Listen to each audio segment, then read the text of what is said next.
खींच के वो ले गए और बचाव किया, वरना बहुत चोट लग सकती। हमें इस समय पे आवश्यकता धैर्य की है। हमें धैर्य का परिचय देना होगा और आज के इस वक्त हमें बल देने के लिए जो दूसरे राज्य से विभिन्न राजनीतिक दल के सम्मानित नेतागण आए, वे सिर्फ इसलिए नहीं आए कि वो मुझसे लगाव रखते हैं, वो इसलिए आए कि वो आपसे लगाव रखते हैं और आपके मान सम्मान की लड़ाई में योगदान और आहुति देने आज आपके बीच आए। मैं नमन करता हूं बेहद ऊर्जावान हमारे नेता धर्मेंद्र यादव जी हमारे बीच आए। उन्होंने संदेश दिया, उन्होंने ये भी कहा कि हमारा जो गठजोड़ है हम एक ही धारा के हैं। उस विचारधारा को मजबूत करने के लिए ये अटूट बंधन है और उस रिश्ते की कदर वह भी रखेंगे और आपको भी रखना है। ये संदेश आज आपके बीच देवे। बेहद विद्वान, अनुभवी और बहुत प्रभावशाली तरीके से जिन्होंने आपको अपने इतिहास से जोड़ने का प्रयास किया।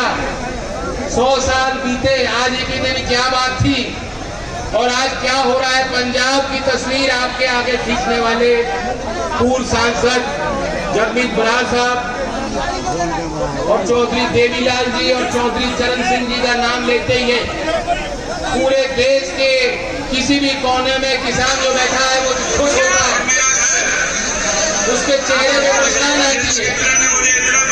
उसी परिवार से, उसी विचारधारा से जुड़े हरियाणा से चलकर आज इस संकट की घड़ी में आपके साथ कंधे से कंधे मिलाकर चलने के प्रण लेकर अभय चौटाला जी आपके बीच आए। मैं कोटि कोटि उनका नमन और धन्यवाद ब्रज भूमि की तरफ से आपकी तरफ से करना चाहता हूं। और वैसे व्यवस्था बनाओ, मुझे कोई जल्दबाजी नहीं है, उन्हें भी कोई जल्दबाजी नहीं है, तो बैठे हैं धैर्य से। अब मुझे मालूम नहीं मंच पे नेताओं को क्या जल्दी हो रही है, क्यों जल्दी हो रही भाई। मुझे भी 2 बात कह लेंगे, आप भी सुनो। जहां तक बात लाठी की है, लाठी तो आपने वैसे मुजफ्फरनगर में देखा और आज यहाँ जिस तरह से आप आए हो, लाठी तो आपने उनके गुंडों के हाथ से छीन ली। अब उनके हाथ में लाठी नहीं बची। अब जो किसान की लाठी है, अब जो किसान के हाथ में लाठी है, जिस लाठी को लेकर वो समाज की लड़ाई लड़ता है, जो समाज का बुद्धिजीवी, जो देश का हित चाहता है, जैसा कि जगमीत जी कह रहे थे, भारतीयता की भावना से ओतप्रोत होकर जो देश की सीमा और सरहद से लेकर देश के खेत खलियान में मेहनत और कुर्बानी करने वाला जो आदमी है, आज उसके हाथ में लाठी है। उस लाठी को लेके आप यहाँ आए। उस लाठी के आगे कोई सरकार टिक नहीं सकती, कोई जालिम टिक नहीं सकता, कोई अत्याचारी भ्रष्टाचारी खड़ा नहीं हो सकता। वो लाठी आपके हाथ में। सरकारें तो आप बनाते हो, सरकारें आप बिगाड़ सकते हो, ये आपके लिए चुटकी का खेल है। मैं तो आपसे ये कहने आया हूं, बहुत हो गया, पानी सर के ऊपर जा चुका। वे सारी बात आपके आगे हैं, वे बातें आपको मालूम है। धर्मेंद्र जी ने बात कही, सभी वक्ताओं ने बात कही। बाजरा का भाव क्या है? 2150 रुपए। यहाँ एक भी किसान खड़ा होकर मुझे बता दे कि बाजरे की उसकी बिकवारी हुई कि नहीं हुई, सरकारी रेट मिला नहीं मिला। 7 साल पहले याद करो, धान 4000 से ऊपर भाव था कि नहीं था, और किसान की मुंजी पिट गई बुरी तरह। मैं अभय जी से मंच पे बैठ के पूछ रहा था कि हरियाणा की मंडियों में बिकवारी हो रही है, खरीदारी हो रही है कि नहीं। उन्होंने कहा नहीं हो रही। हमारे छाता क्षेत्र के सारे किसान जो प्रभावशाली हैं वह भी, और जो छोटा किसान है वह भी, वह होडल और कोसी की मंडी के बजाय होडल की मंडी ज्यादा पसंद करता है। और जब मोदी जी ने कहा कि कोई भी प्रदेश हो, अब किसान के लिए कोई सीमा नहीं, अरे यहाँ के लोग तो जानते ही ये काम तो चौधरी अजीत सिंह जी पहले ही कर गए थे। जब वहां की सरकार रोका करती थी, ट्रैक्टर लेके आंदोलन करके लोगों ने छापा के लोग किसान यहाँ है कि नहीं है, उन्हें मालूम है, आप लेके गए थे वहां। लेकिन किसान खुश हुआ इस बात को सुन करके कि अब कोई रोक टोक किसान के लिए नहीं। लेकिन फिर 2 दिन बाद आपने देखा हरियाणा के भारतीय जनता पार्टी के मुख्यमंत्री, उन्होंने ही सारी पोल खोल दी और कहा नहीं नहीं हम तो हरियाणा के किसानों की ही खरीदे। आपने देखा होगा बयान। और उस षड्यंत्र को समझ लो, यहाँ मथुरा में पंचायत क्यों कर रहे हैं हम लोग?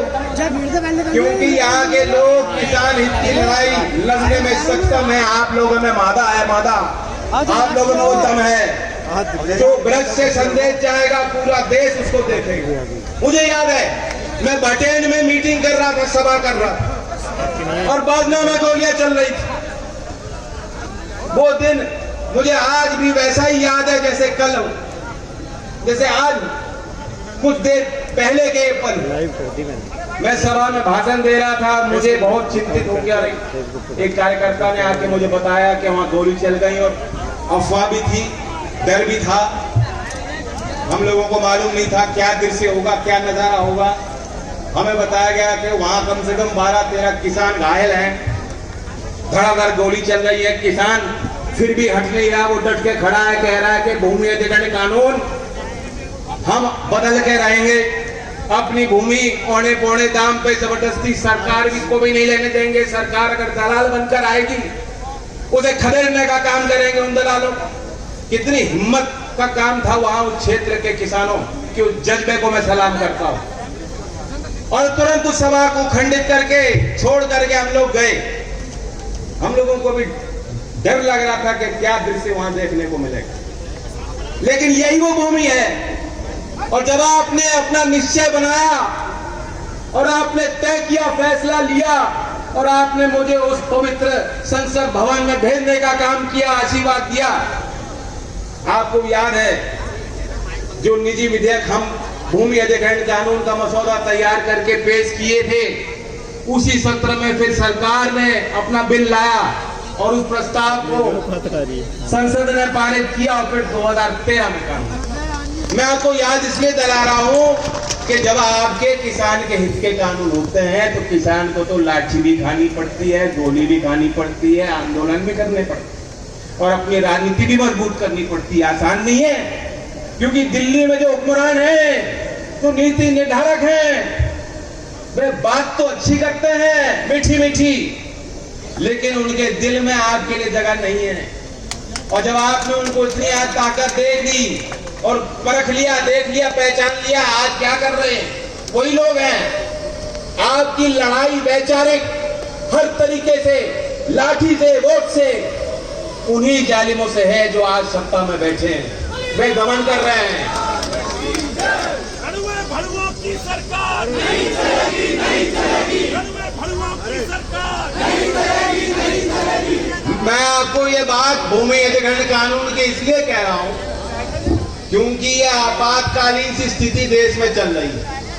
कोरोना काल में लॉकडाउन के बीच उत्तर प्रदेश सरकार ने इसी मई में एक फैसला लिया और कहा कि जो हाईवे और एक्सप्रेसवे जाएगा 1 किलोमीटर दोनों तरफ हम कानून को संशोधित करके सरल करेंगे, ताकि अगर कोई जमीन अधिग्रहण करनी होगी तो वह अधिग्रहण कर दी जाएगी।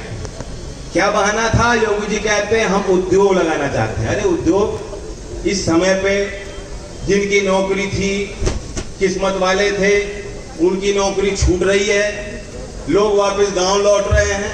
आपने देखा देश का गरीब आदमी कितने हजारों किलोमीटर पैदल चल चल कर गांव वापस लौटने को मजबूर हुआ। क्या दिया सरकार ने उनको? कहां गया उनका सुरक्षा कवच? कहां गया उनको फ्री का अनाज? कहां गया उनका आत्मनिर्भर पैकेज? आपको मिला है क्या पैकेज? जो प्रधानमंत्री जी गिनाते हैं 10 लाख करोड़, 20 लाख करोड़, ना जाने कितना दे दिया। कुछ भी नहीं मिला।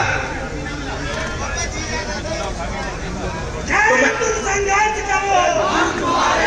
हाँ, राजेश को भी लाठी लगी थी इसलिए वो।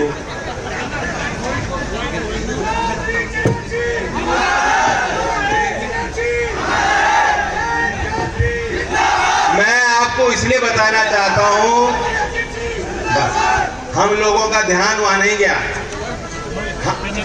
हम लोगों का ध्यान वहां जा नहीं रहा था। लोग अखबार में कोरोना पढ़ रहे थे और डर रहे थे, सहमे हुए थे लोग। और इस बीच में सरकार को क्या इमरजेंसी आई, 3 नए कानून ले आए केंद्र की सरकार, और यूपी में योगी जी कह रहे हैं कि भूमि अधिग्रहण कानून को हम बदलेंगे। क्यों बदलोगे भैया?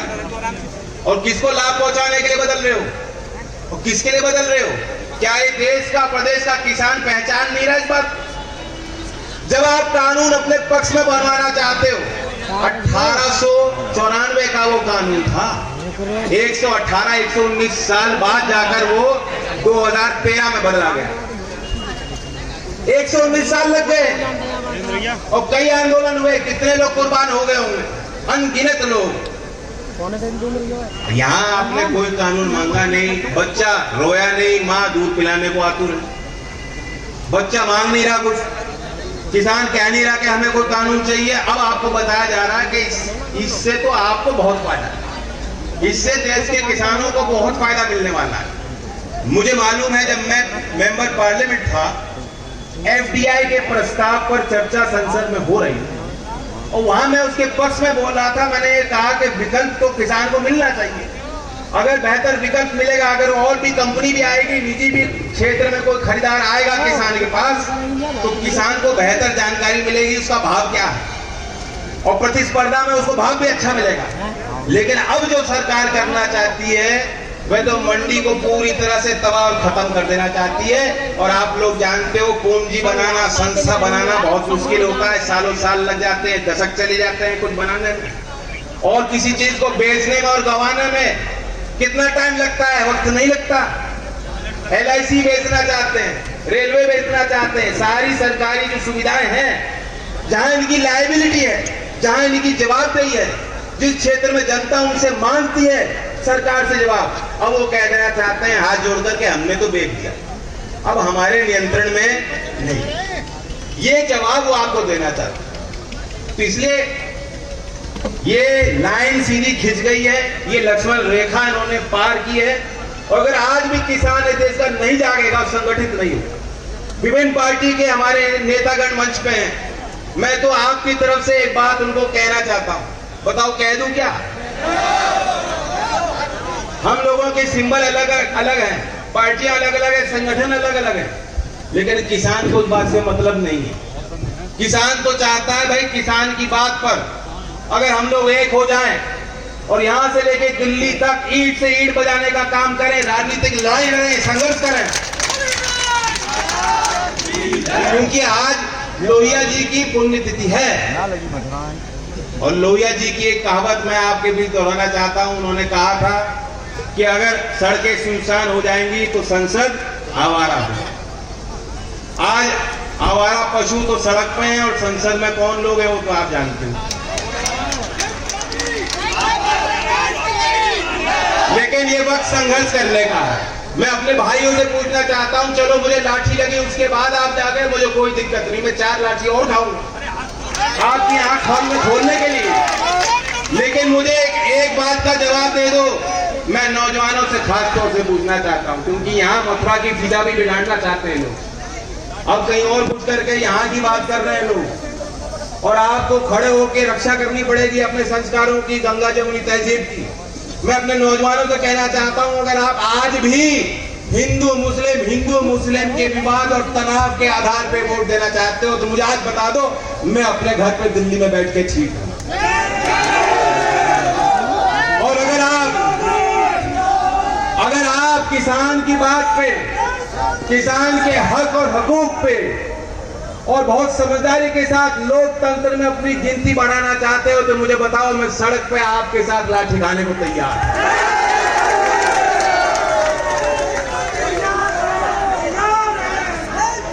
अब मैं 2 घोषणा आपके बीच करना चाहता हूं, सिर्फ 2 घोषणा।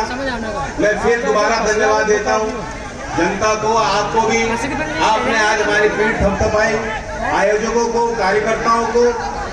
एक तो मैं आपको नारा देना चाहता हूं, क्योंकि आज आपने देखा इतनी फोर्स लग रही है। अगर इतनी फोर्स लगा दी जाए तो गांव के लोग सुरक्षित रहेंगे, हमारी बहू बेटियां सुरक्षित रहेंगी, यहाँ अपराध घट जाएगा अगर इतने तैनात हो जाए हमारे पुलिस वाले। लेकिन इनकी कमी नहीं है, ये इनकी कमी नहीं है, इनकी ऊपर वाले अधिकारी भयभीत हो गए। वो लाठी की बात होगी ना, लाठी आपने तोड़ दी तो ये भयभीत हो गए। लेकिन मैं इनके लिए खास तौर से एक नारा देना चाह रहा हूँ।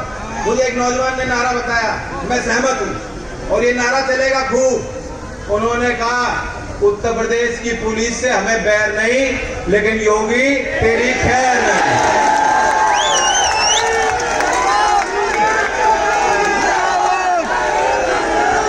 क्योंकि ये जवान भी गांव से हैं, चौधरी साहब ने इनकी नौकरियां लगवाई हैं, हमें इससे कोई दिक्कत नहीं। लेकिन जो अहंकारी बाबा जो उंगली दिखाएंगे अगर पश्चिमी यूपी की जनता के लिए, प्रदेश के किसानों के लिए, और एक और आखिरी में घोषणा है, 17 तारीख को जिस तरह से आप भारी तादाद में यहाँ आए हो, मैं आप सबको निमंत्रण देता हूँ, क्योंकि रुकना तो नहीं ना, आपने कहा सड़क पे रहना है। क्या मैं दिल्ली बैठूं? दिल्ली तो नहीं जाना मुझे। तो 17 तारीख में बुलंदशहर आप लोगों को पहुंचना है, पहुंचोगे कि नहीं पहुंचोगे? धन्यवाद।